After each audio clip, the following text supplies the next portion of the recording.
আসসালামু আলাইকুম। কাছে দূরে যে যেখান থেকে আমার আজকের ভিডিওটি দেখছেন, আল্লাহ আপনাদের সবাইকে সুস্থ রাখুক, নিরাপদে রাখুক, সৎ কাজের সঙ্গে রাখুক এবং আপনাদের নেক ইচ্ছাগুলো পূরণ করুক। আমিন। সকালবেলা ঘুম থেকে যখন ওঠার চেষ্টা করছিলাম ফজরের নামাজ আদায় করার জন্য, কিছুতেই যেন ইচ্ছে হচ্ছিল না। মনে হচ্ছিল আরেকটু ঘুমাই, আরেকটু ঘুমাই, অনেক ঘুম বাকি আছে। তো তারপরে আবার নিজেকে বুঝালাম যে না, আসলে এটা তো শয়তান আমাকে চেষ্টা করছে ঘুম পড়ানোর জন্য। তো তার সঙ্গে আসলে আ তার কথা শোনা যাবে না। আমাকে উঠতে হবে, আমাকে ফজরের নামাজ আদায় করতে হবে। কারণ ওই মুহূর্তে মনে হয় যে ঘুমাই, কিন্তু যখন নামাজের ঘোরটা কেটে যায়, তখন প্রচণ্ড খারাপ লাগে যে না আসলে কেন করলাম আমি এটা? তো আলহামদুলিল্লাহ সকালবেলা উঠে তো ফজরের নামাজ আদায় করে নিয়েছি। এখন যেহেতু শীত চলছে, আর শীত মানেই তো সকালবেলা একটু মাঝে, মাঝে ভিন্ন কিছুর আয়োজন করা। তো সেজন্য কালকের কিছু সংসারের জন্য প্রয়োজনীয় কেনাকাটা করেছিলাম। আর সেগুলোই আপনাদেরকে একটু এক ঝলক দেখিয়ে দিচ্ছি। আসলে ওইভাবে বলার কিছু নেই, খুবই সামান্য জিনিস এবং একদমই প্রয়োজনীয় জিনিস। আমার আর এই পাপোশটা কিনেছি, আসলে এটা কেনার নেয়াত ছিল না। সিয়ামের জন্য যখন রেক্সিন কিনতে গেছিলাম দোকানে, তো তখন আমার কাছে আসলে পাপোশটা দেখে খুব ভালো লেগেছে। বেশ কালারফুল। তো আমার চোখ পড়াতে তারপরে দামেও বেশ গুনলো, তারপরে নিয়ে আসলাম। রান্নার ফাঁকে কিন্তু আরেকটা ছোট্ট টিপস বলে দিই। আ এটা টিপস যারা নতুন তাদের জন্য, আর যারা পুরনো, যারা এক্সপার্ট তাদের জন্য না। তো আমার কিন্তু প্রতিটা রান্নার হাঁড়ি-পাতিল কিন্তু যেগুলো বাইরে থাকে সেগুলো কিন্তু আমি এইভাবে পলিথিনে মুড়িয়ে রাখি, বড়, বড় পলিথিনে। এতে করে কি হয়, আপনার থালা-বাসন বছরের পর বছর গেলেও আপনার পাতিল-হাঁড়ি নষ্ট হয় না। এবং আমি কিন্তু এখন কাগজটা উঠিয়ে নিয়েছি। এটা আপনি যদি চুলায় দিয়ে একটু হিট দেন তাহলে কিন্তু এটা একদম উঠে যায়। তারপরে কড়াইটা পরিষ্কার করে নিলেই হয়ে যাবে। আগে একটা কাজ যদি না পারতাম অবলীলায় কিন্তু বলে দিতাম, "না এটা পারি না, এটা কখনো করিনি। মা করেছে দেখেছি।" তো এখন যেহেতু বাচ্চারা বড় হয়ে গেছে, এখন কিন্তু নাটা বেশ বুঝে শুনে বলতে হয়। তারা কিন্তু বাইরে থেকে মা-বাবার কাছে কিন্তু অন্যরকম একটা চিন্তাভাবনা নিয়ে এসে আবদার করে। তো সেখান থেকে আমার মেয়ে এই চুষি পিঠাটা খেতে কিন্তু খুব পছন্দ করে। যেহেতু এটা একদম চিকন সরু, সরু হয়। তো তার খেতে অসুবিধা হয় না। তো আমাকে বলছিল, তো আমি তো একটু চিন্তায় পড়ে গেছিলাম যে আমি তো কখনো বানাইনি। ওই সবসময় আসলে লতা দিয়েই এসেছি। কিন্তু কখনো আসল কাজটা করিনি, চেষ্টাও করিনি। তবে হ্যাঁ, বরাবরের মতন মা করেছে সেটা দেখেছি। তো ভাবলাম এটা তো আসলে আমার প্রেস্টিজের ব্যাপার। না বলা যাবে না। চেষ্টা করে দেখি পারি কিনা। তো তারপর অল্প আসলে ২ কাপ চালের গুঁড়া নিয়ে বসে পড়েছিলাম সন্ধ্যার পরে। তো দেখেছি না আলহামদুলিল্লাহ বেশ ভালো হয়েছে, পেরেছি। রাত ৯টার দিকে উঠেছি, যদিও একটু সময় লেগেছে, একা, একা করেছি তো। তো সেইটাই কিন্তু এই যে রান্না করলাম এবং আলহামদুলিল্লাহ খুব সুন্দর হয়েছে। ১ম বার করেছি। ১ম বারই আলহামদুলিল্লাহ খুব ভালো হয়েছে এবং দুধের পরিমাণটা একটু বেশিই দিয়েছি। আমার কাছে আসলে পিঠা, তারপরে পায়েস, এগুলো দুধ, মিষ্টি এগুলো সব বেশি, বেশি আমি দিই। আমার কথা হচ্ছে অল্প খাবো, ভালো খাবো, যেন মুখে লেগে থাকে এবং পরের বার খাওয়ার জন্য যেন আগ্রহ থাকে যে না ওটা বেশ ভালো ছিল। সংসার জীবনে আসলে অনেক কিছু শিখছি এবং অনেক কিছু আরও হয়তো ভবিষ্যতে শিখতে হবে। সময় পরিস্থিতি মানুষকে গড়ে তোলে।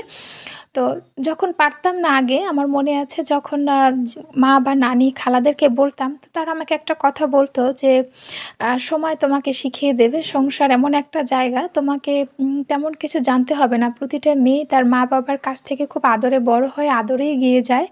সংসার জায়গাটা আপনাকে প্রতিদিনই কিছু না কিছু শিক্ষা দেবে।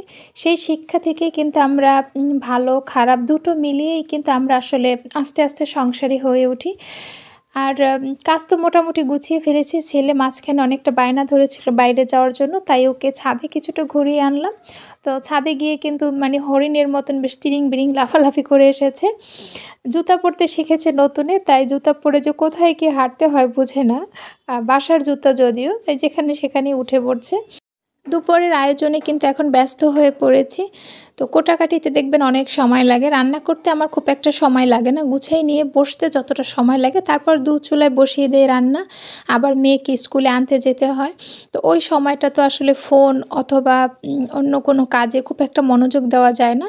রান্না মোটামুটি সবসময় চেষ্টা করি কমপ্লিট করে রেখে মেয়েকে আনতে যাওয়ার জন্য। কারণ ও আসার পরে আবার ওদের দুজনকে সময় দিতে হয় এবং এখন যেহেতু শীতকাল চলছে, ওদেরকে গোসল করানো, তাড়াতাড়ি গোসল করানোর একটা ব্যাপার থাকে, চেষ্টা করি। সংসারের কাজ যেহেতু একা হাতে করি সেজন্য একটু পরিকল্পনা করে কাজ করি এবং খুব ভোর ভোর আমি যে ফজরের নামাজ পড়ি কিন্তু আমি আমার সংসারের কাজগুলো আস্তে আস্তে করে ফেলি। এতে করে কী হয়, আমি কিন্তু নিজের জন্য অনেকটা সময় পাই এবং রিল্যাক্সে কাজ করি। এবং বড় কোনো কাজ যেদিনকার করি, যেমন ক্লিনিকের কাজ থাকে বা এরকম কোটাকাটির কাজ থাকে, সেদিন কিন্তু আমি হাতে অন্যান্য কাজ কম রাখি। আসলে বুঝে এটা যারা সংসার করেন একা হাতে তারা আসলে বুঝেন। হুট করে কোনো নতুন কাজ আমি নেই না যে এই কাজটা করব, সময় থাকলে করি, না থাকলে করি না। তাহলে কি হয়, বাচ্চাদেরকে নিয়ে আসলে পরে দিশা পাই না আমি। একসঙ্গে অনেক কাজ দেখলে আসলে আমি তখন এলোমেলো হয়ে যাই।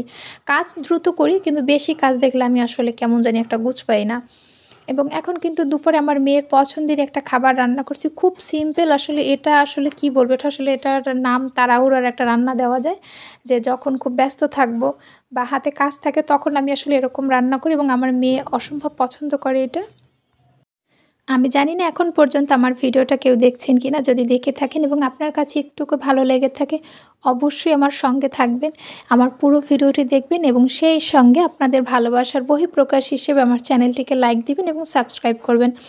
এবং সব থেকে যেটা আমার বেশি পছন্দ সেটা হচ্ছে আপনার অতি মূল্যবান মতামতটা আমাকে কমেন্ট করে জানাবেন। সেই সঙ্গে আমি আমার ভিডিওতে বলা এবং কাজের ভুল ত্রুটির জন্য ক্ষমা চেয়ে নিচ্ছি।